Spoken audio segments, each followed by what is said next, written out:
গোপী, ও গোপী, এদিকে একটু বাড়ি আয় তো। কি আছে গা, শুধু ডাকো না কেন? পরীক্ষার সময় কি একটু পড়তে দেবানি? আরে তুই পড়বি পরে, আগে আমার মন্টুটাকে লিয়ে আয় না। আমি যেতে পারিনি, কালকে আমার পরীক্ষা আছে, আমি পড়বো। ওলা উঠা দারুর উড়ে খাউটু পড়ুটু তাও কেলেছে তোর কষ্ট হবে। আগে যা, আগে লিয়ে মন্টুটাকে লিয়ে আয়। আচ্ছা দিদি, তুমি যে মন্টুর প্রশংসা এত করো তো, আমার কাজটা হবে তো?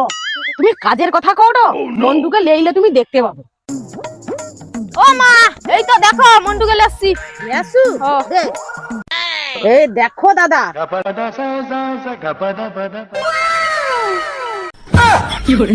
না দিদি, তোমার মন্টু ঠিক আছে। আমি যে কইছিলি আমার মন্টুকে দেখলে অপছন্দ করতে পারবো নি। এই যে দিদি, আমার ছাগলটা তোমার কাছে রইলো, আমি কাল সকালবেলা আসবো।